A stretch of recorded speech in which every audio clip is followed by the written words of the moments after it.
This conference will now be recorded. Molt bé, perfecte. Molt bé, d'acord, doncs gràcies. Doncs bona tarda a tothom. Us dono la benvinguda a aquesta nova sessió d'Isaac a Barcelona.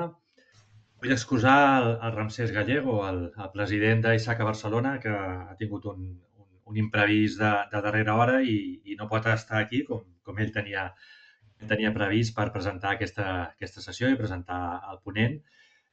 Probablement s'afegirà al llarg o mentre dura la sessió, de manera que el comiat i la part final de preguntes i acomiadament del ponent, doncs probablement ja el pugui fer ell i el tindrem aquí amb nosaltres de seguida. Doncs bé, recordar-vos a tots els assistents que la sessió està sent enregistrada.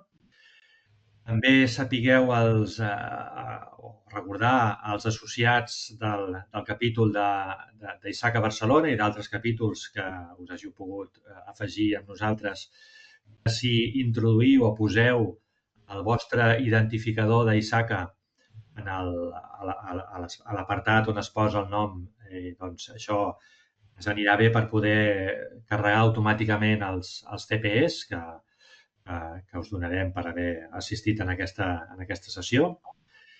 També dir-vos que al finalitzar la sessió el ponent doncs, compartirà la presentació i material complementari que posarem a la vostra disposició tant a través de la web d'Isaac a Barcelona, d'aquí uns dies, quan tot en ordre, i també a través de la nostra pàgina de LinkedIn. Aprofito també doncs, per dir-vos que ens podeu seguir a través de la pàgina del capítol Isaac a Barcelona, a LinkedIn, i allà trobareu doncs, tota la informació de les activitats del capítol i podreu anar veient totes les activitats que anem fent i recuperar doncs, sessions com aquesta, que després doncs, queden enregistrades i material, informació complementària, doncs, també podreu tenir des d'allà. Doncs molt bé, dit això, passem a la sessió d'avui. Avui és la sessió que du per títol Indústria 4.0, Societat 5.0, amb en Xavier Pi. Benvingut, Xavier Pi, moltes gràcies per acompanyar-nos. En Xavi és un reconegut professional, actualment és codirector del màster d'Indústria 4.0 a la UPC School. En Xavi ja ens havia acompanyat en altres sessions d'Isaaca. De fet, ens havia parlat en ocasions anteriors sobre Indústria 4.0, no? I des de la creació d'aquest concepte o d'aquesta iniciativa impulsada pel govern alemany l'any 2013, i avui doncs, ho enllaçarà amb aquest nou concepte de Societat 5.0, que bueno, ara ens explicaràs, no, Xavier, això de Societat 5.0, en què consisteix, què vol dir tot això, no? I com a on ens portarà i especialment doncs, això, no? Aquests dos discursos que plantejarem, no? De Indústria 4.0, Societat 5.0, doncs cap a on ens porta tot això i quin serà el futur. Doncs, bueno, benvingut de nou, Xavier. Et passo la paraula i endavant, doncs tot teu. Bé, moltes gràcies, Joan. Bones tardes a tothom, tots i totes. La sessió que farem avui, que es basa en aquests dos conceptes, Indústria 4.0 i Societat 5.0, té per objectiu, des d'un punt de vista de perspectiva històrica, veure on som, aquests conceptes com Societat 5.0 realment què són, i després també al final de la presentació, tot i que no hi ha transparència específica, però sí que faré uns comentaris al voltant d'altres termes com Indústria 5.0 i com encaixa en tot això. Mireu, ràpidament, quan parlem de Societat 5.0, la Societat 5.0 fa una conclusió que els dos temes fonamentals són la qüestió de lo que ells anomenen la visió human-centric, i el tema de human-centric ja ha donat per moltíssim, i és un concepte que ara mateix doncs, està en debat i també s'està desenvolupant, tot i que van començar a parlar, per exemple, de IoT Human-Centric, doncs els japonesos, no? Per exemple, doncs Fujitsu ja parlava de Human-Centric l'any 2014, no? Human-Centric IoT, fins i tot. I després l'altre pilar és tot el tema de la sostenibilitat. Llavors, amb la qüestió de la sostenibilitat, el marc està definit i, de fet, en el discurs de la societat 5.0, doncs adopten el marc dels ODS, dels SDG, dels objectius sostenibles, i des del punt de vista del que seria aquesta visió human-centric, doncs fan un discurs. Llavors, d'on ve tot això?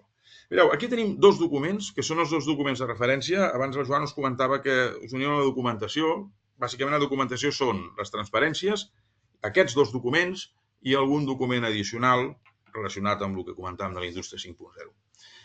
Des del punt de vista d'indústria 4.0, el que podríem dir el llibre blanc o el document de referència és el que teniu aquí a la dreta, que és un document elaborat per l'ACATEC i, diguem que, presentat oficialment a la Fira de Hannover de l'any 2013. I aquest document doncs, fa un discurs, l'ACATEC és l'Acadèmia de Ciències i d'Enginyeria Alemanya, doncs elabora, intenta formalitzar aquest discurs de les 4 revolucions. Per un altre costat, tenim a l'esquerra un document que podríem considerar equivalent, perquè, de fet, el document de l'ACATEC és un document de presentació i de divulgació del concepte d'indústria 4.0.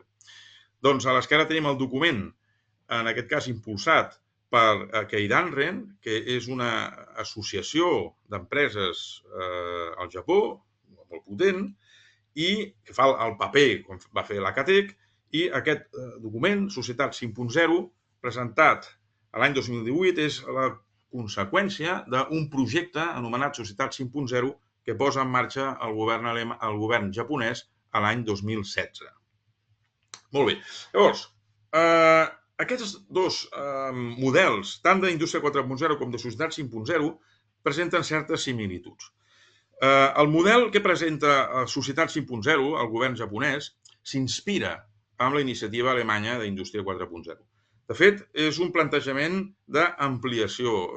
Si us descarregueu i mireu el document, veureu que, de manera explícita, es fa la definició de la Societat 5.0 partint de la indústria 4.0. La idea de base és que la indústria 4.0 està pensada per la comunitat industrial. Si mirem el llibre blanc que hem vist abans, el document, es preocupa molt de la formació dels professionals que treballen a la indústria. En canvi, el discurs que fa a la iniciativa japonesa Societat 5.0 diu no ens quedem només amb la comunitat professional de la indústria, sinó que ho hem d'expandir a tota la societat. Per tant, és un plantejament conceptualment una mica diferent, tot i que s'utilitzen, o almenys utilitzen una forma de presentar-ho similar. Per exemple, en indústria 4.0 tenim aquest diagrama, que ja l'hem vist moltes vegades, on l'ACATEC desenvolupa aquesta idea d'una primera revolució que comença a finals del segle XVIII, la màquina de vapor, una segona revolució, màquina elèctrica i divisió del treball, una tercera revolució, que és l'entrada de lo digital, i una quarta revolució, que és on estem ara, que són els sistemes ciberfísics, on es fa aquesta hibridació de lo digital amb lo físic. Bé, aquest és el model de la indústria 4.0. El model de la societat 5.0 no comença on comença una revolució industrial, que en el model alemany es situa a finals del segle XVIII, sinó que, com es parla de societat, la societat, el model el fan des que comença la societat. Per tant, es posa el rellotge, diguem, al principi d'aquestes etapes, es posen al principi de la humanitat, per tant, aquí seria els inicis del que seria la humanitat. Llavors, la primera revolució, diguem, la documentació anglosaxona utilitza l'expressió societal. Clar, nosaltres traduir societal com no seria sociològic ni social, perquè en anglès seria social, o societal una mica diferent. Jo, en tot cas, utilitzaré societal, i sé que és un terme que tampoc no encaixa, però per evitar confusions. Hi ha una primera revolució, que seria sociològica, perquè no és així, sinó societal, que passa a l'any 13.000 abans de Crist, que és la primera revolució agrària. És a dir, l'home aprèn, l'ésser humà aprèn a conrear, descobreix que pot plantar coses a l'any diguem, 13.000 abans de Crist. La segona revolució en aquest àmbit de societat 5.0, és a dir, ara hem definit la societat 1.0, la societat 1.0 comença aquí, l'any 13.000 abans de Crist, ara ve la societat 2.0. Fixeu-vos que la societat 2.0 coincideix amb la primera revolució industrial, situa a finals del segle XVIII. Llavors aquí el model parla d'una societat industrial. Després ve la societat 3.0. La societat 3.0, perdoneu, la societat 1.0 és quan encara no passa res, és aquesta primera etapa d'aquí. L'any 13.000 és la societat 2.0. A finals del segle XVIII és la societat 3.0. A finals del segle XX parla d'una societat de la informació que seria la societat 4.0. Aquesta societat de la informació coincideix amb la tercera revolució industrial, que és l'entrada de l'U digital. I llavors ens trobem amb la societat 5.0, que és on estem ara, que encaixa, coincideix amb el que seria la indústria 4.0. Llavors, aquests dos diagrames, que més són els diagrames originals que venen amb els documents, quan nosaltres agafem aquest document de societat 5.0, veiem que aquí hi ha una plana on aquest mapping ja el fan ells mateixos en el document. És a dir, ens situem amb una quarta revolució industrial que coincideix amb la cinquena i una tercera revolució industrial que coincideix amb la quarta, i llavors, doncs, amb la quarta revolució de la societat 5.0, i després les dues altres revolucions anant cap enrere. Bé, aquí faig un apunt, i és perquè en aquest discurs de la societat 5.0, la NSF, la National Science Foundation, és un element d'inspiració important. Així com quan es parla d'indústria 4.0, probablement la institució que més elements d'inspiració ha portat és l'MIT, l'Institut de Massachusetts, amb el que seria la societat 5.0, i en el cas de l'iniciativa japonesa, seria la National Science Foundation. La National Science Foundation va participar com a entitat consultiva del govern japonès a l'hora d'elaborar el projecte de societat 5.0 l'any 2016 i ja té iniciatives, com per exemple l'iniciativa Civic de la NSF, on per exemple els dos pilars que posa són precisament el tema de la sostenibilitat, el tema climàtic i per un altre costat la qüestió del human-centric, aquest dibuix d'un perfil humà que seria en el centre de tot el discurs. Bé, això és simplement un apunt. Estem en aquesta quarta revolució industrial. És una revolució de l'U digital, és una explosió de l'U digital que es combina amb l'U físic i veiem que el que seria el valor en el mercat de les empreses, com ha anat evolucionant, i ens trobem que les empreses amb més valor en el mercat són empreses digitals. Tenim Apple, Microsoft, Google. De fet, la primera que comença a ser física seria Tesla, i ens trobem que hi ha un canvi d'ordre respecte a fa uns anys, si ens en anem 15 anys enrere, doncs trobem que la primera empresa o l'empresa amb més valor en el món era una empresa petroliera, era Exxon. Tot i que Apple ja començava, i Microsoft ja començaven a apuntar maneres, però diguem que ara el sorpasso és claríssim. Per tant, estem en un nou ordre basat en lo digital.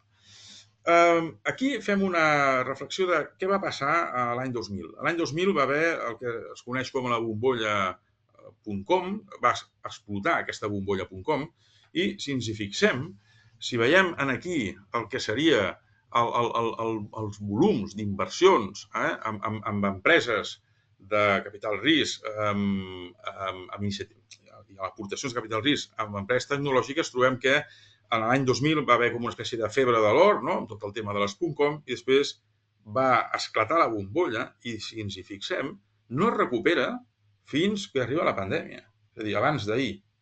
Hem estat ben bé 2 dècades en què aquesta davallada ha costat tornar a arribar als moments que estem ara.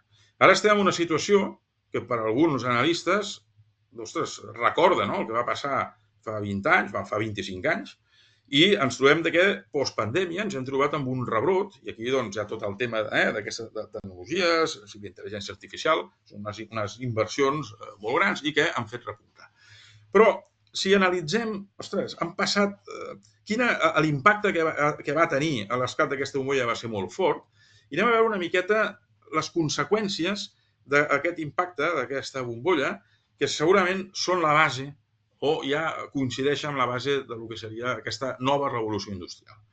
Mireu, el discurs de la nova revolució industrial, així buscant i escarbant, ens trobem que la primera vegada que se cita el concepte de segona revolució és un llibre de l'any 1915 del Patrick Geddes, on parla d'una segona revolució. És a dir, fins al moment, revolucions industrials n'hi havia una, màquina de vapor, i el Patrick Geddes ja parla d'una nova revolució on es barregen diverses coses.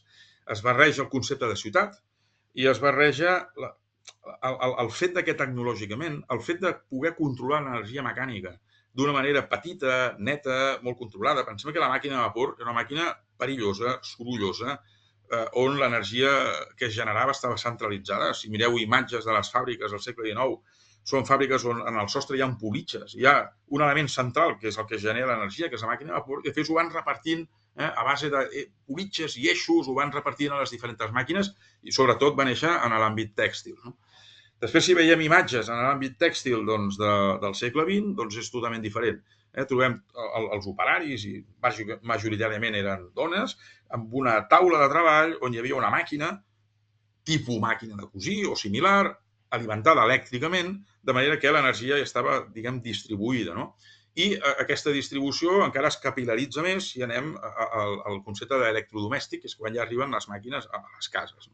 Per tant, el concepte de segona revolució apareix com a terme en aquest llibre i després ens n'anem a l'any 1998, on, arrel de tot un discurs que ja ve de la sostenibilitat, que això ve d'investigadors com Meadows amb els anys 70, que ja comencen a parlar del problema de l'escassetat dels recursos. Pensem que a l'any 70, la crisi del petroli, hi ha tots aquests discursos que s'acaben els recursos, doncs emergeix un discurs aquí està plasmat en aquest llibre, de capitalisme natural o d'una nova revolució industrial que està provocada per un canvi de plantejament necessari relacionat amb la sostenibilitat del planeta. Això és un discurs que comença des del punt de vista de nova revolució, doncs estem a la dècada dels 90. Però estem a finals de la dècada dels 90. És a dir, ostres, la bombolla va patar una mica després, és a dir, coincideixen en el temps i ens trobem que l'any 2001 un article publicat a l'MIT per Peter Senge, l'any 2001, doncs ja parla de la nova revolució industrial i ja introdueix elements de digitalització. Pensem que ja tenim la informàtica bastant desenvolupada a finals dels 90, l'any 2000, i ja entra aquesta idea. Si seguim, veiem que hi ha diverses publicacions al llarg del temps que fan referència a aquest concepte de nova revolució, tot i que el número de la revolució no està, diguem, encara establert. Per exemple, doncs abans parlava d'una segona revolució i no parlava de res més. Tenim el Jeremy Rifkin, que planteja que estem entrant en una tercera revolució industrial. Per què la tercera? Perquè per ell, el model que hem vist abans de l'AKT compta la tercera, ell no la compta encara, perquè ell diu que perquè una revolució tingui prou empaque, tingui prou entitat per ser considerada revolució, ha de també ser una revolució energètica. Llavors ell diu, home, als anys 70-80 va entrar la digitalització, però es va fer servir per encara cremar més petroli, encara produir més petroli, per tant, la revolució energètica no ens va fer, fins i tot potser va anar enrere. Llavors, en la quarta, ell considera que coincideix l'extensió de lo digital a lo físic i, a més, a la qüestió energètica. Per exemple, aquest en Chris Anderson fa un enfocament basat en les persones, ell parla de makers, ell parla que internet permet difondre el coneixement d'una manera, diguem, revolucionària i que hi ha una sèrie de tecnologies, cauen les patents l'any 2004 de tot el tema d'impressió 3D, llavors l'MIT desenvolupa tot aquest discurs dels Fab Labs i tot aquest discurs del moviment maker i diguem que cada revolució industrial té com un moviment do it yourself, a principis del segle XX, revistes com Popular Mechanics o joguines com el Mecano, als anys 80, 90, alguns, els veterans recordarem els quioscos que estava més de la meitat de la superfície del quiosc semblaven semblava que estiguessin venent revistes d'informàtica amb CD-ROMs, amb vídeos, un fotiment de revistes. La sensació que la meitat de la gent es dedicava a la informàtica, un moviment do-it-yourself molt fort, i ara el moviment do-it-yourself actual seria el moviment maker. Bé, Anderson adopta el model d'en Rifkin de les 3 revolucions. Per exemple, tot el que seria el World Economic Forum, que ara, justament aquesta setmana, està amb el Foro Econòmic de Davos, els que organitzen, doncs el Klaus Schwab, que és el fundador i president, doncs fa un discurs oficial de World Economic Forum on adopta el model de les 4 revolucions de la ACATEC. Per exemple, el Peter Marsh, que és un reputat consultor actual, ell ha visitat, té a la seva pàgina web, al seu blog, milers i milers d'empreses de tot el món, segurament és la persona que ha visitat més empreses del món, i ell doncs, fa tot un discurs de les revolucions industrials. Passa que ell conta la 5a, perquè ell considera que la premsa escrita, suposo que viatge periodístic, la premsa escrita va ser una revolució tan important que la primera la divideix en 2, amb la qual cosa ja arriba a la 5a. Molt bé. A tot això, ens trobem un parell de fites. L'any 90 es publica un llibre, que és La màquina que va canviar el món, d'en Womack, on introdueix tot el concepte del pensament lean, el lean management, el lean thinking, la idea d'ajustar. Això ho comento perquè la idea d'ajustar, la idea de que no hi hagi material que sobra, que no hi hagi elements sobrants i malbarataments, doncs això ja és una idea que la indústria adopta ja des de fa molt de temps. I de fet també un altre punt important, l'any 2006, a la NSF, Helen Gill introdueix el concepte de Cyber Physical System o sistema ciberfísic. Això ho comento perquè el sistema ciberfísic és el concepte, el pilar important, més important, de la 4a revolució industrial. Bé, feta aquesta introducció ràpida, dir que hi ha altres discursos que el que fan és vinculen la nova revolució industrial a una tecnologia. Per exemple, IBM ha publicat com la intel·ligència artificial està conduint la nova revolució industrial, o, per exemple, gent que ve de la comunitat del món de les comunicacions i del 5G, i això, per exemple, el col·lectiu del mobile els agrada molt, que seria com l'automatització basada en comunicacions sense fil, és un activador de la nova revolució industrial.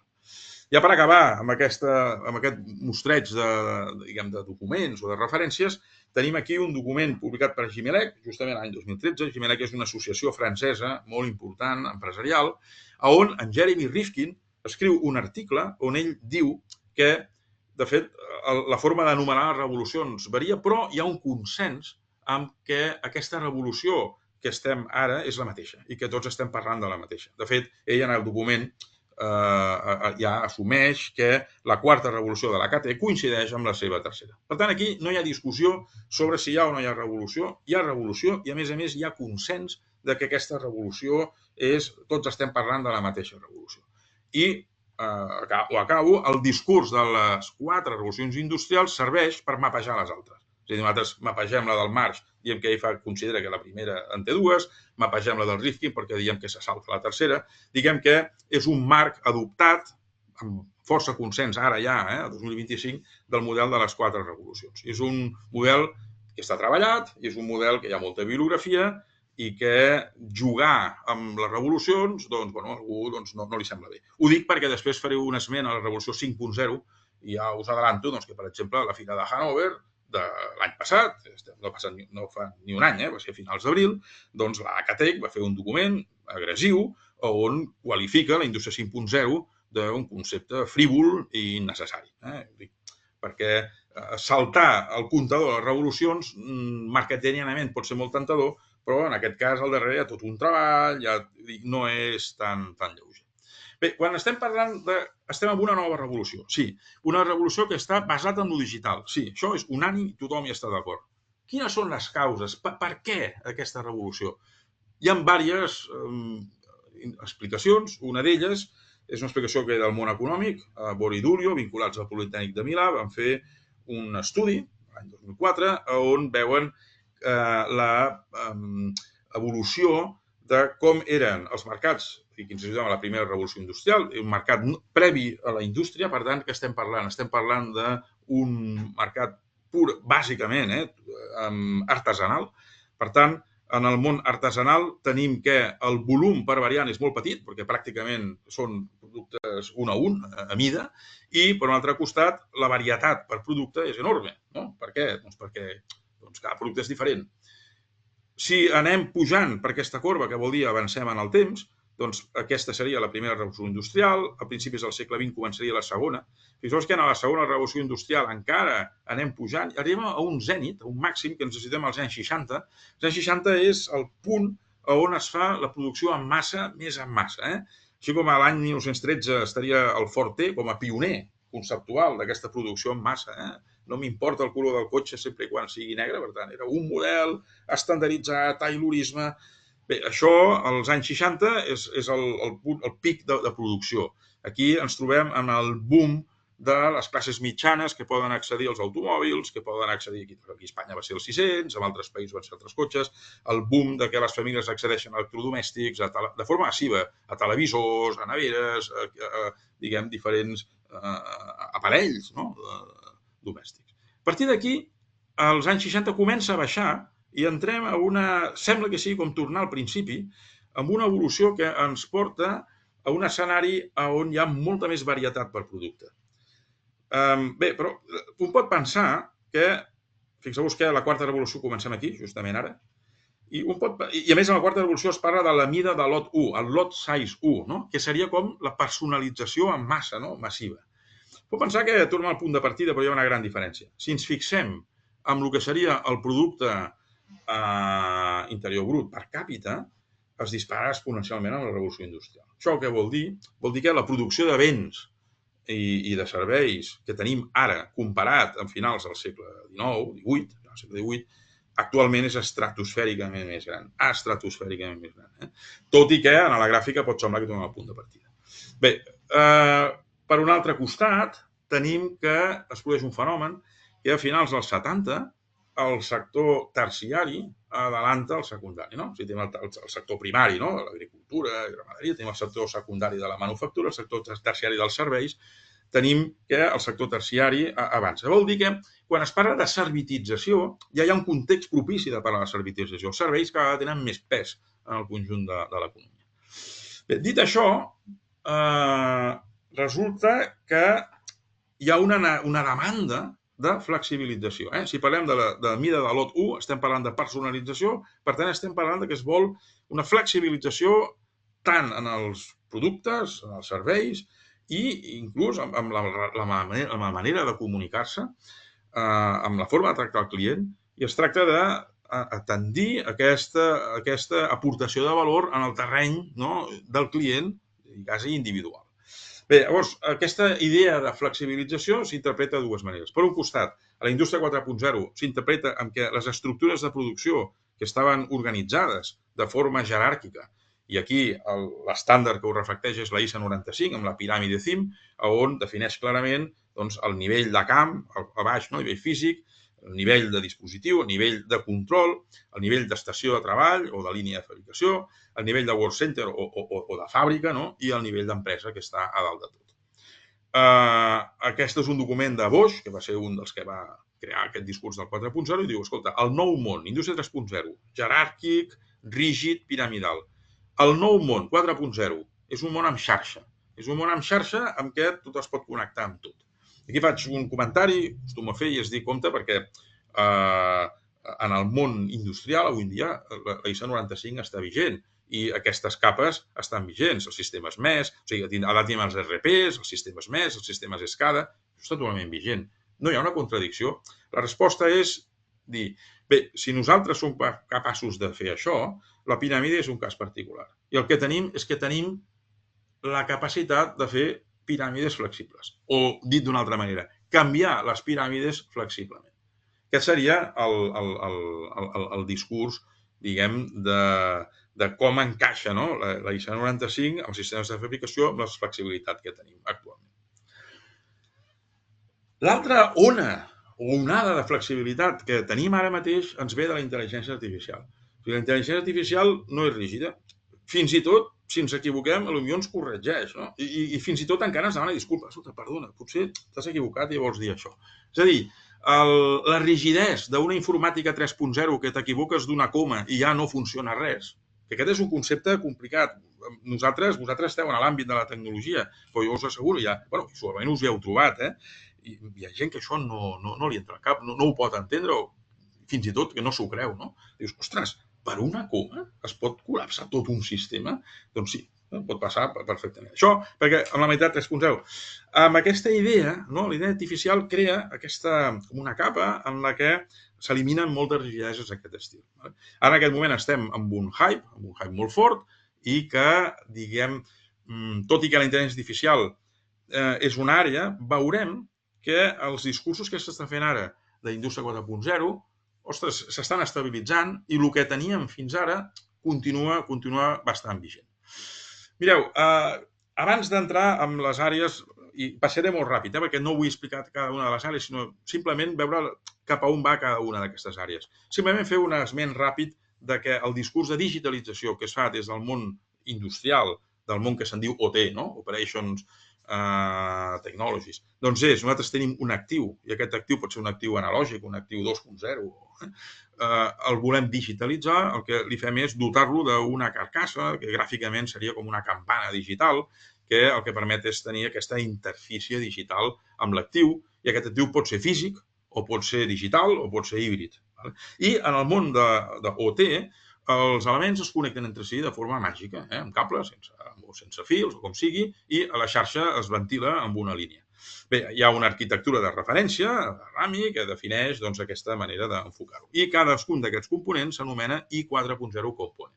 Bé, això va néixer amb una norma DIN, després va ser una norma IEC, ara aquesta norma IEC està en suspens perquè la IEC està preparant tot un nou marc de manufactura, de Smart Manufacturing. Els alemanys mantenen la seva DIN, per tant, fem referència a l'original, que està vigent, la DIN 91345. Per un altre costat, tenim que aquesta línia d'aquí, a dins hi ha molta cosa. Bé, doncs aquí tenim una altra arquitectura que es diu IRA. Aquesta IRA és una arquitectura impulsada per la Industry IoT Consortium. És un consorci que ara està passant unes hores complicades, però que va posar en marxa el Digital Twin Consortium, ja està, i va publicar, i està també vigent, IRA, que és la Industrial Internet Reference Architecture, que precisament defineix tot el que passa aquí dintre. És a dir, aquesta línia d'aquí hi ha moltes coses. Hi ha conceptes com cloud, conceptes com edge, conceptes com IoT, i bàsicament aquest discurs de cloud, edge, ja dona per moltíssim, i tota la part de ciberseguretat. Tot això estaria dintre d'aquesta arquitectura d'aquí. Val a dir que les dues organitzacions, això el que ho impulsa és la plataforma alemanya, conjuntament amb la CATEC, i aquí tenim aquesta institució, la IoT, abans es deia Industrial Internet Consortium, ara es diu Industry IoT Consortium, doncs tenen un grup de treball híbrid on, de tant en tant, van publicant documents d'harmonització entre les dues arquitectures. Això simplement és per dir que hi ha marcs de coneixement que quan es parla de 4.0, doncs hi ha tot un entramat de cos de coneixement al darrere. Si parlem d'indústria 4.0, el model del Boston Consulting Group continua vigent, parla de les 9 tecnologies que transformen o que són els pilars d'aquesta quarta revolució industrial, i aquí he afegit els noms dels grups de treball de la Comissió de Transformació Digital d'Enginyers de Catalunya. Enginyers de Catalunya va néixer com a Comissió Indústria 4.0, farà un any i mig, va canviar de nom i es diu Comissió de Transformació Digital, ha fusionat les comissions de Smart Cities, de societat digital, on hi havia Smart Cities, amb la indústria 4.0, fent-ne una de gran que es diu Transformació Digital. Bé, si ens quedem dintre de Transformació Digital, el que seria aquí indústria 4.0, doncs es mantenen, hi ha un grup de robòtica, un grup de bessó digital, un grup d'integració, hi ha un grup d'IoT, hi ha un grup de ciberseguretat, hi ha un grup d'impressió 3D. No hi ha un grup de cloud, però el cloud està repartit amb els grups d'IoT, integració, diagnòstic, ciberseguretat.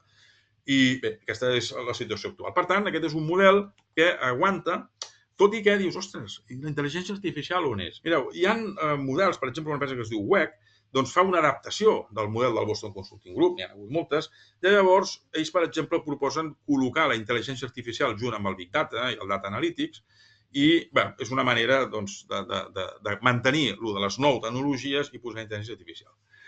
Això fa un temps, doncs, sí, crea un neguit, ostres, un posem intel·ligència artificial, però és que el que s'està veient ara és que la intel·ligència artificial afecta transversalment a tot. De fet, la intel·ligència artificial ajuda, potencia les àrees i al mateix temps la intel·ligència artificial necessita d'aquestes àrees per construir-se i per ampliar-se. Per tant, diguem que ara hi ha com una situació amb la que aquest model del Consulting Group potser no cal tocar-lo, pot funcionar perfectament. Bé, anem a fer un repàs ràpid d'aquestes tecnologies, molt ràpid. N'hi ha una que es diu integració horitzontal i vertical, que és aquesta d'aquí, Horizontal and Vertical Integration, que aquí els agueguen parlant de System Integration. Bé, doncs mireu, una de les línies discursives d'aquesta, que és l'única palanca, si voleu dir d'aquesta manera, o l'únic pilar, que no és ben bé tecnologia. O sigui, parlem d'IoT o parlem de robòtica, doncs sí, estem parlant de tecnologies. Aquí és com una qüestió més organitzativa, però en tot cas es considera com un dels pilars tecnològics. La integració horitzontal i vertical s'explica amb la piràmide CIM i una forma gràfica és aquesta. La integració vertical la tenim amb els diferents nivells de la piràmide, i aquí tenim aquests nivells d'MRP, MS, SCADA, PDCs i tal, i la integració horitzontal es fa als mateixos nivells entre dues organitzacions o dues unitats de negoci o dues companyies. Per tant, aquí és on explicaríem tota la qüestió d'integració vertical i horitzontal. Llavors, lògicament, la IoT justament ha facilitat moltíssim tota la part de comunicacions i després, doncs, altres tecnologies també faciliten molt aquestes interaccions. Per exemple, el bessó digital. El bessó digital permet desenvolupar, permet testejar el virtual commissioning i permet que una solució es doni testejada en entorn virtual sense necessitat d'anar a interferir amb l'altra companyia. I, a més, permet controlar riscos, permet fer formació. Bé, doncs diguem que aquestes tecnologies es realimenten i van donant potencialitats. Una altra, la IoT. La IoT, una primera imatge. La quantitat d'empreses i de startups que es dediquen al món de la IoT. El mes de maig tindrem l'IoT Solutions World Congress, que es fa a Barcelona, i hi ha sempre aquest ambient de petita empresa, de startup, que estan fent coses amb el tema de la IoT. Ara es parla de la Artificial Intelligence of Things, de la AIoT.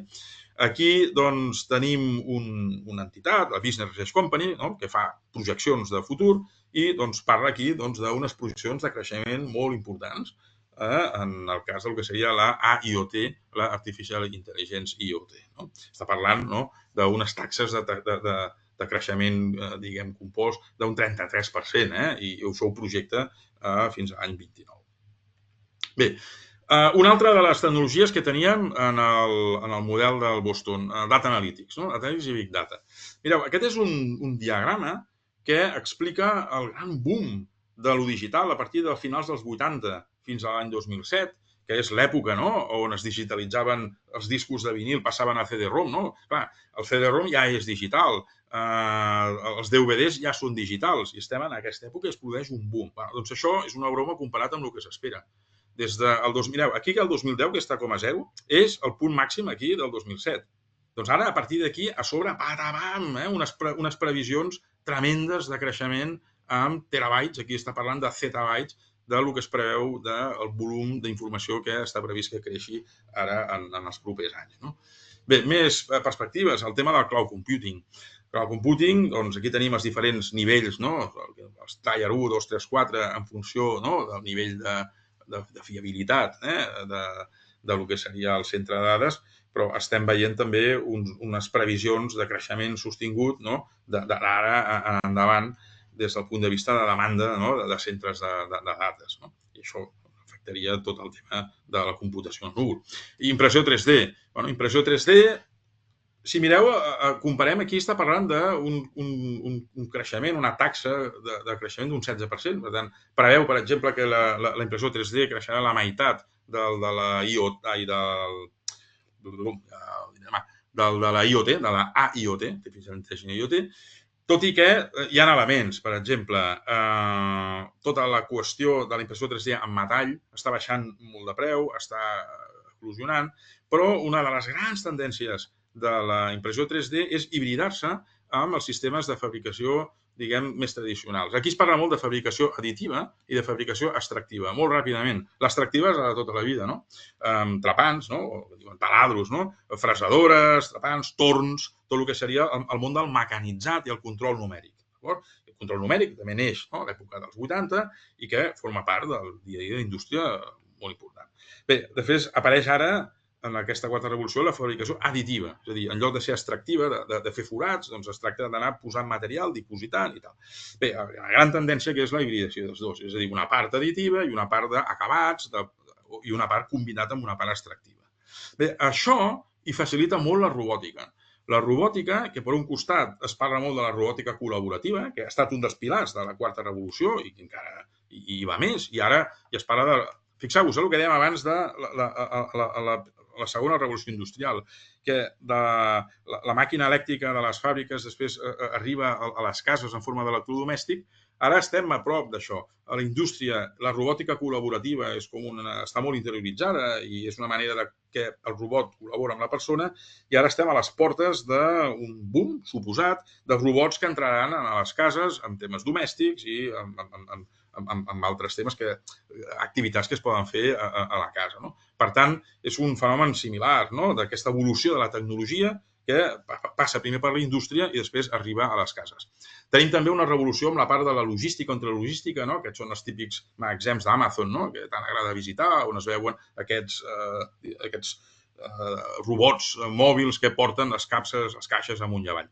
I aquí aquesta imatge on tenim la col·laboració de la robòtica amb una tecnologia extractiva, que tenim un robot que va posar una peça perquè aquí la vagi llimant, la vagi fresant, etc. És a dir, el robot com un sistema que permet automatitzar l'alimentació i la retirada de material de les línies tradicionals de 3.0.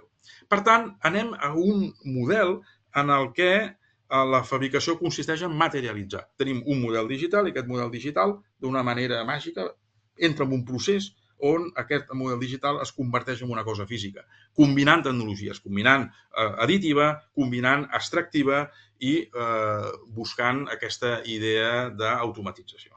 De fet, també, no necessàriament ha de ser 100% automatitzat. Hi ha tota una part que potser no es vol aquesta automatització. I aquí tindríem un model, que després faré referència, al model Iron Man. Iron Man és un personatge fictici en el que la robòtica empodera l'individu. Això, fa poc, el president d'NVIDIA estava comentant que també serà un de... És a dir, abans estàvem parlant dels robots que arribaran a les cases. Bé, com ens comunicarem amb aquests robots i amb aquests aparells que faran coses? Probablement ho farem parlant, És a dir, ho podem fer de manera tradicional, pulsant un botó i unes palanques, però probablement, i això és a el que hi referia, doncs una miqueta el que fa Iron Man a la pel·lícula, engega, et posa, més amunt, més avall, tira a la dreta, tal, i tenir aquest tipus de col·laboració. Això és el que ja ell ha anunciat com nou mercat a explorar. Un dels pilars que ja és realitat augmentada. Aquest, potser, dels nou pilars és el que s'ha quedat com més enganxat, perquè el marc teòric és el contínuum de Milgram, que això ve dels anys 90, i en el contínuum de Milgram comença aquest contínuum del món real, fins al món augmentat i al final arriba fins al món virtual, o l'entorn, el virtual environment, que seria Matrix-like, que ja seria total, la realitat virtual, que serien les ulleres, i aquí tindríem la realitat augmentada, que aquí pot ser la realitat augmentada o la virtualitat augmentada. Bé, en qualsevol cas, és una combinació de formes d'interacció amb la realitat. Diguem que una pantalla amb una bona resolució ja ens situa en un punt interessant, que seria aquesta augmented virtuality. Per què? Perquè tu ja pots tenir elements que venen, imatges que venen del món físic, que estan superposades, ja tens una forma d'augmentar tant la realitat com la virtualitat. Bé, dit això, ara hi ha un Meta, Facebook va intentar fer un discurs del metavers, diguem que ho va intentar canalitzar per la via de xarxes socials. Aviam, hi ha molta gent ara que surt, jo ho veig per televisió de tant en tant, gent que critica el metavers com si hagués sigut una fumada del Zuckerberg, però us haig de dir que en tot aquest tema del metavers a Meta hi ha estat treballant moltíssima gent, hi ha uns informes molt potents i també hem de dir que l'ambició era molt gran. Diguem que ara sembla que s'han donat una castanya gran, però l'ambició era molt gran. Mireu, el que està passant actualment, em salto això, deixeu-me saltar perquè, sí, ara us diré per què. Estàvem parlant del tema del metavers, Ara ens trobem que Siemens està fent un discurs del metavers industrial. És a dir, la paraula metavers sembla que ha caigut una miqueta amb desprestigi, no? I veus molta broma a la premsa sobre el tema metavers de Meta, i en canvi Siemens està intentant represtigiar la paraula posant el sufix industrial.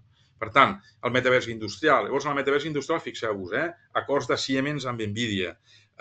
Aquí tenim, per exemple, l'exemple que sempre es posa, no? La planta de BMW de Múnich, amb els sistemes de representació virtualitzat de Siemens, i després l'augment de qualitat que es fa amb la plataforma Omniverse, amb la que s'està fent aquest discurs de metavers, no?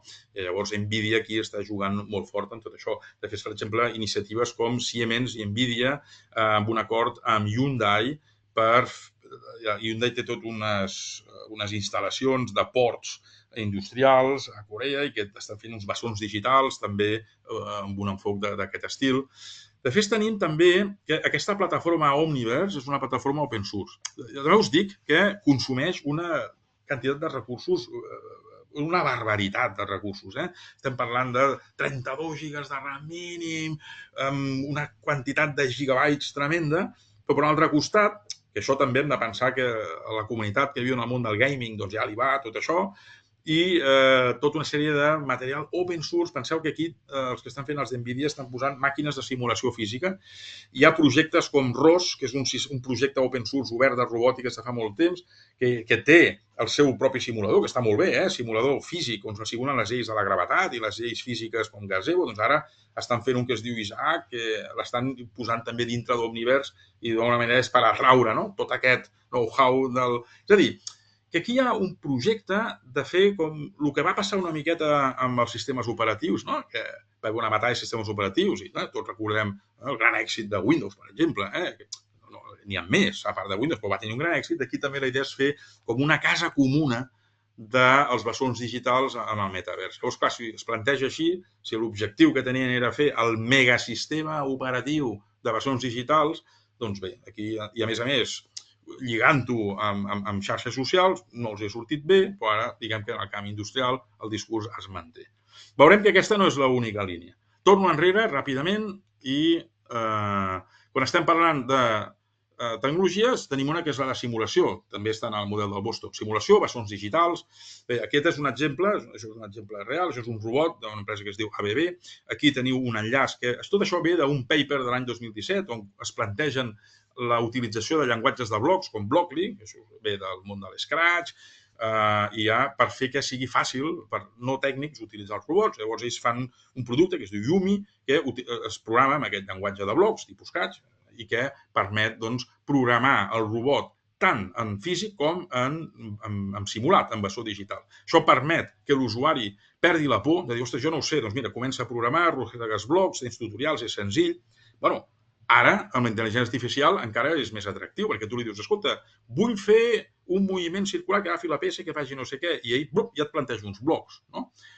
Si a sobre resulta que tens una capacitat mínima d'interpretació, fins i tot pots corregir-lo o pots demanar més coses.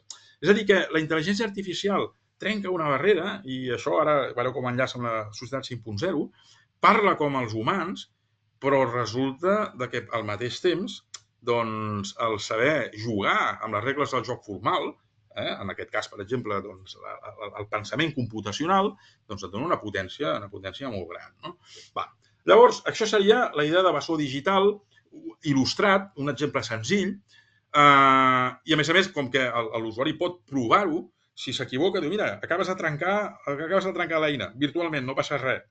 Fins i tot la validació, és a dir, tota aquesta cultura del continuous deployment, que consisteix en dir, escolta, una aplicació està bé si passa tots els tests, i els tests són milers i milers de tests, i aquesta és la forma de treballar actualment amb software, doncs s'extenen al món ciberfísic amb els bessons digitals. És a dir, hi ha tota una bateria de tests, es passen els testos amb el bessó digital, i si això passa ja ho passes en real. Sí que és cert que, tampoc és... Aviam, el continuous deployment no es va fer d'un dia per l'altre. Això jo me'n recordo fa molts anys que se'n parlava i no fa tant temps que això s'utilitza de manera sistemàtica. no fa tant temps que el deploy era el dimarts i que era com una arrencada de queixal i els problemes que hi havia, i en canvi ara doncs, hi ha tota aquesta filosofia del testing automatitzat, milers i milers de testos que s'executen de manera automàtica en el deploy, a la que falla alguna cosa es talla. Doncs aquesta idea s'està també traslladant al món físic a través dels bessons digitals. Bé, estructura d'un bessó digital. Bessons digitals es parla moltíssim. Jo això ho deixo aquí, veig que començo una mica just de temps. Diguem que aquesta és una proposta, això és un article. En aquest article doncs, hi vaig participar també. Aquí el que es planteja és una estructura de bessó digital on entren dos conceptes, el que se'n diu el digital shadow. El digital shadow és les dades que es capturen. En aquest cas, aquí tindríem l'actiu físic. Per tant, l'actiu físic genera dades que es capturen i aquestes dades capturades és l'ombra digital, digital shadow. I aquí internament tenim models de simulació que generen shadows simulats. Per contrastació, per comparació d'aquestes dues ombres, podem anar validant el model i fins i tot anar-lo calibrant. De manera que un dels grans problemes que hi havia amb la simulació és una disciplina que té 50... Bueno, fa 10 anys van celebrar el 50 aniversari, no? 60 anys. Doncs sempre el problema que tenien era l'escassetat de les dades i després que quan es fa un model de simulació, al cap de poc temps es desalineava de la realitat. Bé, aquest model, que s'ha de bessó digital, és que els simuladors contínuament estan al dia actualitzats de manera automàtica. Això és un salt molt important. Després aquí hi ha un altre concepte que és el Digital Master, que és un calaix de sastre on entraria tot el coneixement digital al voltant des de documentació tècnica, etc. Bé, aquest paquet de les ombres digitals, els simuladors i el Digital Master composen un concepte que es diu Digital Twin. Bé, això està inspirat en un model del Fraunhofer Institute, que ja plantegen el Digital Shadow, i aquí simplement ho hem plantejat d'aquesta manera. Un altre exemple, per exemple, amb aquesta idea, això és el bessó digital de la pandèmia, això es va desenvolupar a l'INLAB, a l'UPC, i una miqueta la idea que el bessó digital és com una màquina del temps, no? Et permet anar al passat, al present i al futur. Aquí la gràcia és que aquests models de predicció es anaven fent de manera automàtica cada dia, accedint a fonts de dades obertes, aplicant uns models i calculant la previsió de manera automàtica. I això està basat en aquest esquema d'aquí. Bé, quan parlem de bessons digitals, aquí tenim la capa física, la capa digital. Això permet treballar d'una manera amb la que tens poc risc, per tant, tècniques pròpies. O sigui, el món físic, sempre si estàs en el món físic s'ha d'anar molt de compte, fa molta por, és perillós, poden haver explosions, poden haver coses horroroses. Si això ho trasllades a un món virtualitzat, això ja permet avançar molt ràpidament. Llavors, què necessites? Necessites professionals molt bons que en un moment determinat diguin, escolta, tu, això que està aquí ho hem de baixar a la realitat, com ho veus. Per tant, aquesta transició s'ha de fer, però el que estàvem dient abans és la validació. A mesura que els sistemes de validació agafant esquemes semblant a el que seria el testing massiu, com el que s'està fent ara amb el deployment continu, doncs la cosa sembla que anirà per aquí. Aquí es parla dels perfils professionals. McKinsey va introduir als anys 80, ara ho està reivindicant pel món aquest digital, els perfils T-shape. Què vol dir? Vol dir uns perfils amb unes competències transversals, i aquí entraria tota la part aquesta de pensament computacional, tecnologies de la indústria 4.0 o de la transformació digital, i que en alguna àrea sigui o havia estat especialista en una o més àrees en profunditat. Es busca molt aquesta part horitzontal de la T, que és el que permet el treballar de manera interdisciplinar. Bé, cap on anem ara? Estem parlant de la societat del futur. Mireu, aquest any és el primer any on s'introdueix una nova alfabetització. Explico. Fins ara, quan es donen notícies de les proves PISA, sempre es parla de la comprensió lectora i de les matemàtiques. Podríem dir que, si ho portem a la qüestió de l'alfabetització gràficament, doncs mireu, lletres, números. Doncs ara apareix una de nova, que és el pensament computacional. El pensament computacional és un concepte que encara no està 100% consensuat, però suficientment com per almenys per engegar-ho. De fet, això ja és inevitable i s'engega. La OCDE, fixeu-vos, aquí hi ha un mapa on hi ha el que composa la OCDE, i dius, ostres, mira, Xina no hi és, Corea no hi és, mira, està Japó, correcte. Bé, doncs que resulta que Xina, Corea i Japó, primera que hi ha connexions amb l'OCDE i després que ells mateixos estan organitzats amb aquest aspecte quasi igual o més que la OCDE. És a dir, la introducció del pensament computacional a les escoles, nosaltres ho estem vivint ara. Espanya i Catalunya va entrar amb la LOMLOE, va entrar en vigor fa 2 anys, l'any passat. Bé, total, teòricament, aquest curs és el primer any on està ja implementat, cosa que encara no. Llavors, és el que us deia de les proves PISA. A partir d'ara tindrem els resultats de les proves PISA en comprensió lectora, que últimament ens estem autoflagelant molt, hi haurà els de matemàtiques, doncs ara, a més hi haurà el de pensament computacional. Com és aquest alfabet computacional? Bàsicament, una manera de representar-ho són llenguatges de blocs. Aviam, el pensament computacional es pot fer en llenguatges textuals, no?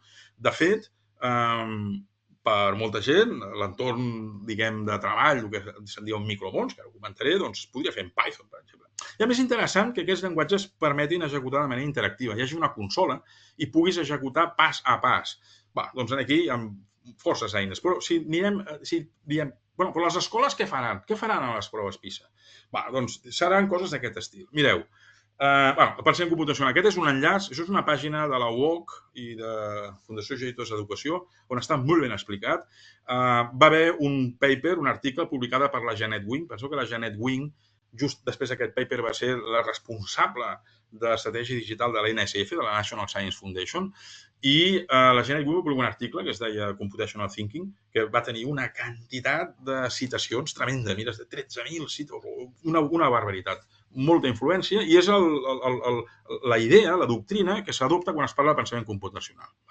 Tot i que hi ha treballs previs, com els de Papert o els de Patis, però diguem que la Janet Wing és la que permet aquesta instauració. Aquí teniu la definició de què és pensament computacional i, diguem, la importància que li dona la UNESCO i per què serveix. Al final, és una habilitat que s'incorpora, no tecnològica, sinó que és una habilitat personal, com la comprensió lectora, com la comprensió aritmètica i matemàtica, doncs hi ha la computacional.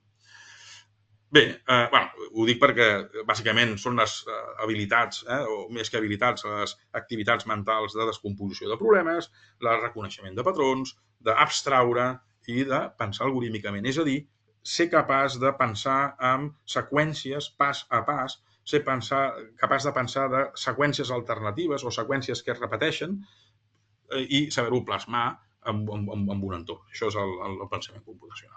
Mireu, per exemple, les proves PISA. Aquí sentireu parlar aviat d'un entorn que es diu CAL, més que un entorn, tot això ve d'un llenguatge que l'any 1981 es va inventar un tal Patis, basat en la sintaxi de Pascal, i que és un llenguatge per controlar un robot molt elemental. I aquest llenguatge no té ni variables i les funcions no tenen ni paràmetres. Bàsicament, és com un robot que va endavant, enrere, dreta i esquerra. Patis s'inspira en el treball de Seymour Papert, que és l'inventor del logo, que és l'inventor del concepte de la tortuga i que és la base ara de tots aquests llenguatges com l'Snap, l'Scratch, fins i tot els primers models que t'expliquen en tot el que seria la robòtica d'arròs, doncs apareix la tortuga. És a dir, aquesta idea de la tortuga que és una representació d'un sistema ciberfísic. De fet, fixeu-vos en la fotografia del llibre, la tortuga és física i té un rotulador i aquests nanos programen i al anar movent-se el rotulador va dibuixant, va fent dibuixos a sobre d'un llençol de paper. Llavors, el que va fer el Patis va dir, escolta, jo faig un robot que va endavant i enrere i començo a explicar conceptes de pensament computacional. El que passa que el que s'està fent ara és, es manté el nom de Karel, perquè tot això ve d'un autor anomenat Karel, que va inventar la paraula robot. Llavors, doncs, diguem que té aquest origen centroeuropeu, que era Txèquia, i que el que s'està fent ara amb el tema de PISA és el Karel, en lloc de programar-lo en text, programar-lo en blocs. Per tant, veurem entorns de la idea del Karel en blocs. Per tant, aquest escenari, d'un escenari de blocs, aquesta alfabetització en blocs, que ara de moment hi ha el resultat que es mou endavant i enrere, això es pot potenciar molt més connectant sistemes ciberfísics a través de l'interface. Quan abans estàvem parlant de la campana digital, ostres, però aquesta campana digital què és? Doncs als nens se'ls ensenyarà això. Ells veuran que qualsevol objecte, sigui físic, sigui digital, sigui virtual o sigui híbrid, la seva interfície, la seva interlocució la faran amb coses d'aquestes, amb blocs d'aquests. Què són aquests blocs? Són funcions, són procediments, són funcions que tenen paràmetres, que fan fer coses i que reben resultats o a vegades no reben resultats. Procediments, funcions, tot això de manera nativa, tota la societat ho tindrà incorporat com una alfabetització més. Quan parlem de societat 5.0, aquí us dono un parell de referències. Això és un laboratori d'Hitachi, els japonesos són els que han impulsat més aquesta idea de la societat 5.0. Apareix, fa una menció al cas de Smart City Barcelona i al cas de la plataforma Sentilo. Per què? Perquè és una plataforma de sensors oberta, a cert punt, on hi ha les dades que aquests sensors van llegint i que aquesta informació està disponible, diguem, a la ciutadania. Per tant, la societat 5.0 pensa en el ciutadà com a individu i pensa en l'empoderament de l'individu com a persona, com a tal. No? Llavors, la noció de micromón, mireu, tornant a l'exemple d'abans, el micromón què és? És el conjunt de blocs, és el conjunt de lògica que està associada amb aquest món concret. Aquesta és la idea de micromón. El micromón, que el concepte neix del Seymour Papert, es pot potenciar connectant-lo amb bessons digitals. Això és una línia de recerca, s'està treballant amb això, i la idea és com podem fer que diferents bessons digitals col·laborin entre si. Doncs mireu, hi ha una manera de fer-ho. Si aquests bessons digitals es connecten al micromón, que el micromón és l'espai de sobirania de l'individu. Els nens a les escoles naixeran en micromón i aquest micromón és un espai que, a més, bàsicament totes aquestes eines són obertes, són open source, són eines, diguem que fàcil, accessibles, disponibles. Bueno, doncs aquest món, aquesta língua franca dels blocs, doncs cada vegada, de manera natural, i ja està passant ara, doncs a les escoles s'hi van connectant ja no solament dispositius, sinó també elements de simulació, com bessons digitals, etc.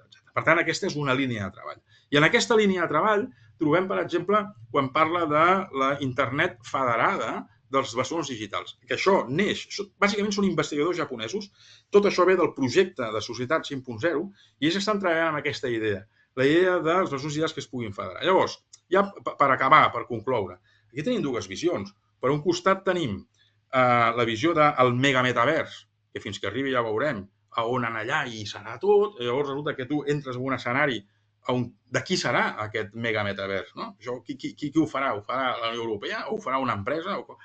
Quan ens hem d'esperar que hi hagi tot això? Com s'han de canibalitzar les empreses entre si amb una batalla, aviam qui controla això? Però després l'altra pregunta és quines coses podem fer ara? I ara això es pot fer. Ara nosaltres ja tenim espais de sobirania, diguem, individual i ja és possible, hi ha tecnologia per connectar els sistemes dintre en aquests entorns que són nets. Aquesta idea dels sistemes federats. I d'això, de moment ho deixo aquí, ja en parlarem, i de fet, doncs, no és fàcil, no és fàcil. Per exemple, ens hem trobat, si volem fer, jo volia fer en el màster un experiment de connectar amb un sistema d'aquests, i, bueno, no diré noms, però empreses molt conegudes de l'automatització, grans multinacionals, i no és fàcil. I s'ha intentat fer, y quan s'intenta fer, doncs resulta que el projecte es para. Me ha llegado una orden de arriba, que esto lo paremos, porque la empresa en su portfolio ja tenía algo que hace lo mismo. Dic, bueno, ja, però aquí estem parlant d'una língua franca. Bé, doncs, de moment encara, diguem que totes les empreses tenen dues ànimes, no? Ja no vull parlar de generacions, però hi ha una generació 4.0, no? Més maker, més hacker, més de trencar barreres, i hi ha unes generacions més 3.0 de mantenir les barreres com sigui. Bé, doncs això, si un dia en un futur tinc temps d'explicar-vos, ja us diré com han anat aquestes barreres. Ja, per acabar, quan parlem d'utopia versus distòpia, doncs per un costat tenim la idea de com la intel·ligència artificial ens pot, diguem, impactar. Abans us comentava de la indústria 5.0. La indústria 5.0 ha caigut una mica en desgràcia. Per què? Doncs perquè no té empaque, no té una base, no té un fonament que justifiqui una nova revolució, per un costat. De fet, quan es va... Això de la indústria 5.0 va ser una iniciativa que neix a Europa d'un grup de gent que diu, ostres, els japonesos tenen la societat 5.0 i el que fan és extendre la indústria 4.0 a tota la societat. Com ho diem nosaltres? Això està documentat, hi ha unes actes de reunions, va haver una votació de si es deia indústria 4.1 o indústria 5.0, va guanyar el 5.0, diguem que va guanyar aquesta idea del màrqueting, a la indústria alemana això no li agrada, però és que, a més, va passar una altra fatalitat, i és que el discurs de la indústria 5.0 es va contaminar políticament. Diguem que una línia ideològica i bàsicament lligat amb àmbits tipus d'esquerres, tipus comuns, Podemos i aquest, diguem, enfocament, doncs, bueno, resulta que van intentar utilitzar, fer un discurs de dir la indústria 4.0 és una indústria de capitalisme depredador i la indústria 5.0 és la indústria maca, neta, que derrotarà a la indústria 4.0. Això hi ha documents i veureu un dels coautors d'un d'aquests documents, i aquests documents us els donaré, els tindreu, perquè ho pugueu veure, doncs la que va ser comissionada digital aquí a l'Ajuntament de Barcelona, amb el govern de l'Ada Colau, la Francesca Bria, apareix Francesca Bria, com una coautora d'aquests documents que intenten fer aquesta assimilació de la indústria 4.0 amb el capitalisme i introduir amb dos valors que són indiscutibles, no? Que són el human-centric i utilitzar el human-centric i la sostenibilitat com uns ariets per fer una embestida ideològica. Bé, doncs, ja per això, i després, a més, que des del punt de vista doctrinal el 4.0 doncs, no es mereix passar a un 5.0, diguem que el concepte d'indústria 5.0, que a més ha captat fons europeus, hi ha empreses que de bona fe han entrat amb el discurs de la 5.0, doncs ara mateix és una miqueta un vesper, anem a veure ja com ho fem. El fet és que tampoc hi ha una paraula, sí que hi ha una paraula, societat 5.0. El que passa que com a iniciativa, clar, els japonesos tenen els seus documents, tenen la seva manera d'enfocar-ho, i aquí doncs, hi ha aquest debat de si caldria tenir un terme propi o no. En qualsevol cas, mentre no hi sigui, societat 5.0 val perfectament per fer el discurs. I ja per acabar, aquesta idea d'utopia-distòpia, per un costat, la intel·ligència artificial, que pot derivar a un mega estructura, mega metavers, mega el que sigui, no? Que seria que a més es pot portar bé o malament, si es porta malament, no? Hollywood ens dona aquestes idees de Terminator o de Matrix, i, per un altre costat, aquesta idea de la intel·ligència artificial que empodera l'individu i ens fixem que al final, pot caure el personatge bé o malament, però al final doncs, el Tony Stark és un individu, és una persona que ell sol, amb la tecnologia, no solament fa un Iron Man, sinó que l'última edició és capaç de fer Iron Mans que fabriquen Iron Mans, no? Per tant, seria com una espècie de Mega Maker. I amb això, doncs, acabo la presentació. Molt bé, Xavier, moltes gràcies. Excel·lent, particularment m'ha semblat molt interessant, una excel·lent xerrada, com sempre, que et podem escoltar i que tenim el plaer des d'Isaac a Barcelona a poder-te escoltar i tenir-te en aquestes sessions. A més, has fet un repàs prou profund o prou ampli, com a mínim, no? de tots els conceptes que has anat treballant des d'aquest origen, no? del per què, no? Perquè parlem, o perquè en el seu moment es parlava d'indústria 4.0, com això, aquest concepte més recent de societat 5.0, a més tot, com sempre, molt ben acompanyat doncs, de referències bibliogràfiques que són força interessants també per anar buscant, no? I anar aprofundint en tots aquests coneixements. Doncs, moltes gràcies per això.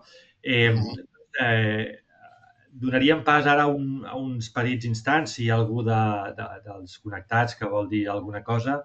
Hi ha algú que ha aixecat la mà a través del xat? Mira, veig alguna pregunta al xat. Perfecte, mira. Com que no tothom veu el xat, em sembla, no estic segur, si a cas la llegirem en veu alta. Mira, aquí n'hi ha una que diu: ¿qué impacto crees que tendrá Trump 2.0 en el desarrollo de la industria 4.0 y sociedad 5.0? Teniendo en cuenta que promulga vuelta a combustibles fósiles, proteccionismo, cosas más viejas que el hilo negro en economía. ¿Activaréis el micrófono? Hi ha algú que no ens sent? No se'm sent, a mi? No, a tu sí, no, entenc que refereix... Vale. Ell pregunta per si ell pot activar... Bueno, a mi em sembla, no sé quina dinàmica, però si activeu i podem fer així interactiu... Sí, això el Carles ho pot gestionar. Si us sembla, contesto aquesta pregunta del Trump, perquè aquest és un tema en els grups de treball, i ara parlo en la comissió, amb dos grups de treball aquest tema, almenys jo estic en tres, i en els tres ha sortit aquest tema amb una més intensitat, amb una moltíssima intensitat, i és realment, ostres, és realment apassionant. És a dir, per un costat, dius, aquesta argumentació de la tornada als combustibles fòssils, no? Aquest negacionisme. Però, per un altre costat, doncs, tenim aquí tot un discurs, no? En aquest cas, no? Una empresa com es diu com Tesla, que fa tot un discurs que és net, que és elèctric, i a més, Tesla, aquest discurs no el fa només amb cotxe elèctric. Tesla fa anys que comercialitza unes bateries domèstiques fins a 9.000 kWh, que ja dona quasi per una família, per tota la problemàtica de l'emmagatzemament d'energia, no? Si tens plaques solars o emmagatzemes i tal. És a dir, ara, que pot ser que hi hagi canvis de posició? Bueno, sí que ho veiem, no? Que pot haver un canvi de posició, no? Ara veiem que ahir en primera fila estaven els que en el mandat anterior estaven en contra, no? Les tecnològiques, doncs ara estan d'aquest costat. Per tant, amb una visió pragmàtica empresarial, sembla ser que tal com funciona el Trump, que ell sembla que pensa en clau de negociació empresarial, doncs ara pot dir blanc, demà pot dir negre, i al final seria un acord. No? I llavors no té masses manies en què si, doncs havia dit blanc perquè formava part de la negociació. El que vull comentar és que l'Elon Musk ha fet comentaris de que vol fer coses amb l'NSF, i l'Elon Musk tradicionalment ha sigut un... Ja anem a veure. L'Elon Musk és considerat per l'MIT, però amb estudis, no amb articles de divulgació, amb papers, és un referent de lo que pot donar de si la mentalitat maker. És a dir, el que vull dir és que l'Elon Musk és molt propici tot el món de hackathons, tot el tema d'innovació oberta, el tema maker, doncs jo no dic que faci una aposta molt per això, però és el perfil que això ho pot potenciar i que en un determinat, doncs vinga, va, cal potenciar la utilització del sistema ciberfísic a les aules dels Estats Units. Doncs és capaç de fer, no tinc ni idea, però la possibilitat de que això ho faci, jo no ho descartaria. Amb altres plantejaments més conservadors, quan veus dirigents que parlen de la nostàlgia del llapis i paper, ja saps que aquests no et posaran tecnologia a les aules. Però el cas d'un Mas, pot ser que sí, pot ser que no. Jo diria que pot ser que sí. Llavors, doncs, ja veurem què passa. És tot com molt contradictori, aparentment, i bueno, cal estar a l'espera. Acabo això, que comentava José Luis.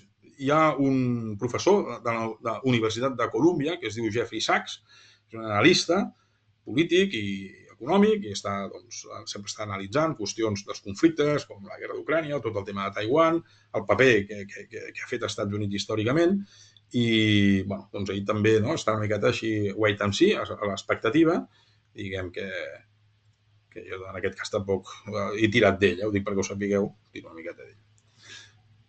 Jeffrey Sachs. Molt bé, gràcies. Crec que hi havia una persona, el Ramiro, que havia demanat d'intervenir amb el micròfon. Ramiro. Sí, ¿qué tal? Bueno, primero felicitaciones por la ponencia, Xavi. Bueno, gracias. Una pregunta, reflexión. A ver, dentro de los componentes de Industria 5.0, la parte de colaboración hombre-robot, resiliencia, que es la parte de cibersostenibilidad, y computación cognitiva, la parte de IA, la entiendo yo. Quiero entrar dentro de esta parte, ¿no?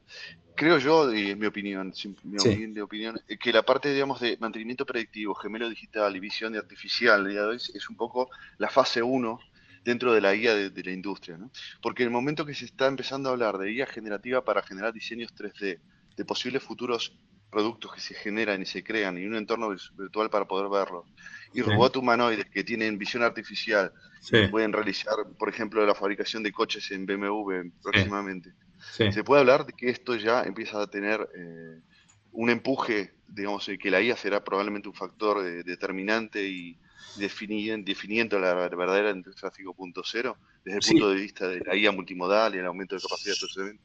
Sí, lo será y ya empieza a serlo. Pero, fíjate, yo antes cuando comentaba, hace unos meses, nosotros en los grupos de trabajo teníamos una duda de si lo que estaba provocando la inteligencia artificial sería, ¿no?, lo que en catalán decimos un daltabaix, ¿no? Sería un revolcón, ¿no? Que afectaría a la estructura que tenemos de grupos de trabajo. Es decir, hace medio año nos planteamos, ¿tiene sentido que haya un grupo de robot, un grupo de impresión 3D, un grupo, o esto ya queda superado? Pues mira, justamente ayer tuvimos una comida del grupo de trabajo, salió este tema también, y la percepción es totalmente lo contrario. Es decir, los grupos tienen más sentido que nunca. ¿Por qué? Porque ahora resulta de que al final estos ámbitos de conocimiento que se han construido con el tiempo y tienen toda una historia, es decir, la inteligencia artificial ayuda a que los sistemas de robótica sean mejores, la impresión 3D sea mejor, pero, por ejemplo, la inteligencia artificial todavía no ha empezado a utilizar gemelos digitales, pero esto es algo que va... Es decir, cuando nosotros hacemos una consulta a un chat GPT, a mí todavía no me consta de que antes de la respuesta ejecute unos modelos y contraste los resultados con gemelos digitales. Esto ya hay quien lo está pensando que esto llegará. Entonces, esto ya es otro salto, pero yo como ser humano, yo le diré, oye, ¿qué gemelos digitales has utilizado? Tal. baja, déjame probarlo. Es decir, que cuando se habla de abstracción, y con esto ya acabo, es el rollo filosófico, en el pensamiento computacional, lo que nos va a salvar la vida como especie es la abstracción. ¿Por qué? Porque la abstracción es el antídoto contra la complejidad, por muy complejo que sea. Vamos a ver, un sistema digital es súper complejo, pero un sistema digital de hace 20 años es súper complejo. Los sistemas que se van a construir van a ser todavía más complejos, pero hay un momento que ya da igual que sean 2 millones que 20 que 2000, ya está fuera. Es la abstracción, y la abstracción es algo que sabemos hacer. Y si nosotros somos capaces de poner las reglas del juego, mantenerlas en la abstracción que nosotros controlamos, podemos controlar, que de hecho ya lo hemos hecho como especie humana entre nosotros mismos, ¿no? Esto empezó Aristóteles ya. Esto empezó ya Sócrates, Platón y Aristóteles con todo el tema de la lucha contra los sofistas, y Aristóteles con la introducción de la lógica, ¿no? De la lógica de enunciados para identificar las falacias. El problema que hay ahora es que la capacidad de producción de falacias es muy grande, porque la tecnología ayuda a producir falacias a unos volúmenes que el ser humano sin una ayuda no puede contrarrestar. Pero la tecnología puede desarrollar sistemas que ayuden a contrarrestar las falacias. No hay motivo para pensar de que está fuera de control la generación de información falsa, tóxica. No. A ver, que la capacidad de producción es inmensa y va a ir a más, sí, pero la capacidad de contrarrestar, desde el punto de vista teórico, la tenemos. Y esto es la lógica, y esto es todo el cuerpo de conocimiento que tenemos en ciencia, filosofía y en ciencia. Entonces yo ahí estoy bastante tranquilo en este sentido. Y que es cierto, que van a haber cambios de paradigma y conceptos, pero al final, oye, los bienes se tienen que producir, ¿no? Los materiales se tendrán que trabajar, se tendrán que pulir, se tendrán que montar. Y estos conocimientos vamos a utilizar los que hemos tenido siempre. No sé, si te he contestado lo que... Sí, muchas gracias. Yo veo quizás una pequeña, no sé si llamarle revolución, pero un incremento en la potencia de la IA. En el momento que estamos hablando de que estamos en el verano de la IA, no hay duda, pero también se está hablando de un pequeño valle, porque a pesar que los modelos están evolucionando, el aumento exponencial de parámetros en los LLM, en la ingesta de datos, en los datasets, hace que la fase de entrenamiento tampoco crezca tan en su proporción. Y que se Pero en el momento empache, que estamos, que ya no pueda. es que es eso. Puede ser, Pero yo creo que pero la explosión de la IA puede pasar por una combinación de IA multimodal, la parte de visión artificial, la ingesta de realidad más allá de datos, ¿no? Y el aumento de capacidad de procesamiento a través de informática cuántica y mejores diseños de redes neuronales. Eso aplicado a la industria, pues daría otro salto, ¿no? Mira, fíjate, ayer estábamos una comida de ingenieros, y apareció uno, dijo, ¿habéis visto esta noticia? Que hay un premio Nobel. De hecho, el titular de la noticia es un premio Nobel, bueno, no ponía el nombre, pero lo buscaré también y si lo adjunto dentro del pack de documentación que os debo, ¿no? Un premio Nobel dice que ya no vale la pena estudiar ingeniería ni estudiar ciencia porque ya lo hará inteligencia artificial. Bueno, esto es un planteamiento, pero entonces aquí el tema está en, a ver, la inteligencia artificial, ahora hablemos de humanización, ¿no? O sea, de human center, ¿no? La humanización de la tecnología. Bien, la inteligencia artificial habla como nosotros. Es decir, hasta ahora, para tratar con las máquinas necesitamos lenguajes formales, ¿no? Utilizar cálculos, lenguajes matemáticos, luego los autómatas, ¿no? Programables para toda la parte de automatización y al final software. Y al final un lenguaje de programación es un lenguaje formal, ¿no? Bien, y ahí mantienes a raya las máquinas y tú estás en el terreno del lenguaje formal. Bien, ahora las máquinas entran en el lenguaje natural. Entonces hay quien dice, bueno, pero fíjate que curiosamente el mundo va en sentido contrario, porque ahora en todo el mundo, la OCDE y también en todos los grandes, todo el gran bloque asiático de China, Corea, etcétera, más que nunca el pensamiento computacional se va a introducir en las escuelas, ¿no? Para toda la sociedad. Entonces parece como un contrasentido, ¿no? Es decir, oye, ¿qué sentido tiene dar pensamiento computacional si luego ya lo harán las máquinas? Es que al fin, es que resulta de que si tú quieres tener un control objetivo de un sistema, tienes que pensar sistémicamente. Entonces, yo creo que la necesidad, más que la necesidad, lo que ahora se está haciendo es un upgrade global de toda la sociedad, en el que toda la sociedad va a tener una relación natural con el pensamiento computacional. Esto, porque ahora lo vemos un poco a largo plazo, porque acaban de empezar ahora en las escuelas, pero esto se está acelerando, ¿no? Y se va a acelerar. Entonces, yo creo que va un poco en el sentido contrario. Es decir, si a mí la inteligencia artificial le digo que me haga una solución y me la hace, perfecto. Pero si en un momento determinado me tengo que poner a discutir con ella por lo que sea, tendré que ir donde puedes hacerlo, donde eres fuerte. Si hay un automata, el automata tiene que ser consistente. Y además, le pediré a la inteligencia artificial que me ayude para combatirla a ella misma, ¿no? Que ya lo hacemos. Es decir, tú ahora le das un autómata y busca un error y le dices a la IA y te lo busca y te ayuda a encontrar el error. Entonces, digamos que aquí hay unos vasos comunicantes en los dos sentidos, pero yo un poco en síntesis, ¿no? Para acabar esta diatriba que os he soltado, que la inteligencia artificial está presente en casi todos los ámbitos, es súper transversal y un poco la sensación ahora es que no cambia estructuralmente los cuerpos de conocimiento existentes. Simplement los refuerza, quasi los consolida. Molt bé, moltes gràcies. Doncs hem arribat ja, hem passat una miqueta l'hora programada, cap problema, i veig que la gent continua connectada, el qual s'agraeix i vol dir que el tema era interessant i que el debat era interessant, però ara sí que hauríem d'anar tancant la sessió d'avui i agrair-te, Xavi, una vegada més que hagis pogut estar amb nosaltres avui. Agrair novament a tots els assistents que heu estat connectats en aquesta sessió i us esperem a la propera. Aquesta era la primera de l'any, diguéssim, el mes de gener. Sabeu que ho fem mensualment. Per tant, us emplacem a trobar-nos a la propera sessió, que serà en el mes de febrer, i oportunament us anirem anunciant a través dels canals habituals quin dia serà, quina serà la temàtica i quin serà el ponent. I com hem dit a l'inici, això que queda enregistrat, amb els materials que ens facilitarà Xavi Pi, a través de la web, que faig un parèntesi, tenim la web inoperativa durant uns dies per un tema propi de la pàgina web, estarà de seguida restaurada i, si no, a través de la pàgina de LinkedIn també és una manera bastant habitual o bé de contactar amb nosaltres, amb Isaac a Barcelona, o bé d'estar al corrent de les notícies i activitats que anem posant en marxa. Doncs bona tarda i moltes gràcies a tothom. A reveure.